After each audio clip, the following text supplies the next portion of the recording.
थधिड़ी माता बस 2 ॾींहंनि में ईंदा ऐं थधिड़ी माता खे प्रसन्न करण लाइ अवां सभई पंहिंजे घर में मिठी कोकी मिठो लोलो ज़रूरु ठाहींदा, छो जो माता खे मिठो लोलो ॾाढो पसंदि आहे। त परफेक्ट लोलो या कोकी जेको अंदरां सॉफ्ट हुजे, ॿाहिरां कड़क हुजे, परफेक्टली मिठो हुजे, सुके न ऐं चङी तरह सां टिके, उनजी परफेक्ट रेसिपी अॼु मां असां शेयर करण वारी आहियां। जय झूलेलाल, दावत सिंधिया जो स्वागत आहे। मिठो लोलो ठाहिण जी शुरूआत कंदासीं गुड़ पिसाइण सां।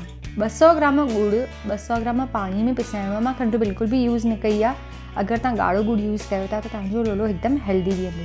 हाणे हिनखे जाम चङी तरह सां मिक्स करे अधु कलाकु घटि में घटि रखे छॾिणो आहे, ताकी जो असांजो गुड़ आहे उहो चङी तरह सां पाणीअ में पिसी वञे ऐं असां हिनखे यूज़ करे सघूं। तेसिताईं असां असांजो कोकी में विझण जो, लोले में विझण जो मसालो कुटींदासीं। थोरी सी सौंफ, 4 नंढा फोटा, अधु वॾो फोटो थोरी खंडु विझी करे हिनखे चङी तरह सां हिकदमि फाइन पाउडर करे ऐं साइड में रखे छॾींदासीं। हाणे 1 किलो अटो खयो आहे मां कणिक जो। इन मां आराम सां 5 सुठियूं कोकियूं ठही वेंदियूं आहिनि। इहा मेजरमेंट यादि रखिजो। इन में 125 ग्राम असां घी विझंदासीं। घी यूज़ कयो अंदरि, ताकी तव्हांजी कोकी थोरी सी क्रिस्पी बीहे। अंदरि घी विझण सां कोकी क्रिस्पी बीहंदी आहे। हाणे हिनखे ईअं ॿधिजणु अचणु खपे।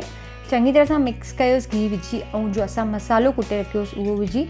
हाणे इन में जेको असां गुड़ जो पाणी यूज़ करण वारा आहियूं, उहो ध्यानु इहो रखिणो आहे कि गुड़ जे पाणीअ जा जेके ॻंढियूं आहिनि उहे चङी तरह सां हथ सां भोरणियूं आहिनि या छाणे करे पोइ यूज़ करिणो आहे। न त इहे जेके नंढियूं नंढियूं ॻंढियूं आहिनि इहे कोकीअ खे असांजी खे साड़े छॾींदियूं आहिनि। हाणे इन जो अहिड़ो डो ठाहिणो आहे जेको जाम सॉफ्ट बि न हुजे ऐं जाम फ्लोई बि न हुजे, हीअं हुजणु खपे। इनखे अधु कलाक असां स्टैंड बाय लाइ रखंदासीं, ताकी असांखे ख़बर पई सघे कि अटे में थोरो पाणी ऐड करिणो आहे छा। त अधु कलाक खां पोइ असां चेक था कयूं, अटो हिकदमि परफेक्ट आहे जीअं असांखे कोकीअ लाइ खपे तीअं। इनखे चङी तरह सां मसलींदासीं जेसिताईं चङा इन जा क्रैक्स निकिरी वञनि ऐं असांखे कोकी वेलण में ईज़ी वञे। इन जा 5 इक्वल पोर्शन्स ठाहिणा आहिनि। 5 मीडियम साइज़ जूं कोकियूं ईज़िली इन मां ठही वेंदियूं आहिनि लोला। हाणे इनखे हिन तरीक़े सां लाइन्स ॾियणियूं आहिनि, ताकी जो असांजी कोकी आहे उहा अंदरां बि जाम चङी तरह सां कुक थिए। इनखे तवे ते सेकण जो बि हिकु प्रोसीजर हूंदो आहे। सिम गैस ते इनखे लोएस्ट गैस ते